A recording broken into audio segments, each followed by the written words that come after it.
வணக்கம் நண்பர்களே, kitchen clubs சேனல்ல இன்னைக்கு நம்ம ஆட்டுக்குடல்ல சூப் செய்ய போறோம். வாங்க எப்படி செய்யலாம்னு பார்க்கலாம். 1 கிலோ ஆட்டுக்குடல்ல நல்லா தண்ணியை விட்டு ஒரு 4 டைம் பக்கத்துல கையால பிசைஞ்சு விட்டு கழுவி எடுத்து வச்சிருக்கேன். இப்போ அது கூட கல்லுப்பு கொஞ்சம், அரை எலுமிச்சம்பழ சாறு பிழிஞ்சு விட்டு நல்லா நம்ம கையால பிசைஞ்சு விட்டு அழுக்கு போக கழுவி எடுத்து வச்சுக்கலாம்.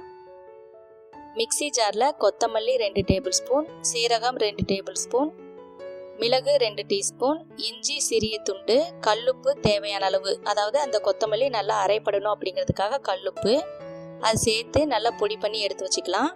குக்கரில் நம்ம கழுவி எடுத்து வச்ச குடல் சேர்த்திக்கலாம். அது கூட நம்ம பொடி பண்ண பொடி சேர்த்திக்கலாம். சின்ன வெங்காயம் 10, பூண்டு 6 பல் நசுக்கி எடுத்து வச்சிருக்கேன், அதையும் நம்ம சேர்த்திக்கலாம். அது கூடவே கொஞ்சம் மஞ்சள் தூள் சேர்த்திக்கலாம். இந்த சூப்புக்கு தக்காளி பழமோ நல்லெண்ணெயோ எதுவுமே தேவையில்லைங்க. இந்த சூப் இப்படி செஞ்சாவே ரொம்ப சூப்பராக இருக்கும். உங்களுக்கு தேவையான அளவு கல்லுப்பு சேர்த்திக்கோங்க. மிக்ஸி ஜாரில் நம்ம பொடி அரைச்சோம் இல்லைங்களா, அதுலேயே கொஞ்சம் தண்ணி விட்டு கலந்து அந்த தண்ணியை சேர்த்திக்கலாம். அது கூட நமக்கு சூப்புக்கு தேவையான அளவு கொஞ்சமாக தண்ணியை விட்டுக்கலாம். இப்போ இது கூட கருவேப்பிலை பிச்சு போட்டு அதையும் சேர்த்திக்கலாம். இப்போ நம்ம குக்கரை மூடி வச்சு ஒரு 4 to 5 விசில் வர முடிய வச்சு இறக்கி வைக்கலாம்.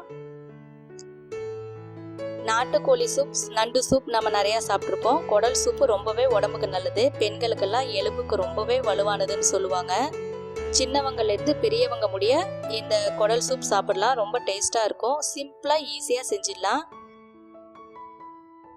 பாருங்க, குடல் சூப் ரொம்பவே நல்லா அழகாக ரெடி ஆயிடுச்சு. சுட சுட நம்ம சாப்பிட்டு பார்த்துக்கலாம். நீங்களும் உங்கள் வீட்டில் இதே மாதிரி ட்ரை பண்ணி பாருங்கள், உங்களுக்கு ரொம்ப பிடிக்கும். நம்ம இன்னொரு ரெசிபியில் சந்திக்கலாம். நன்றி.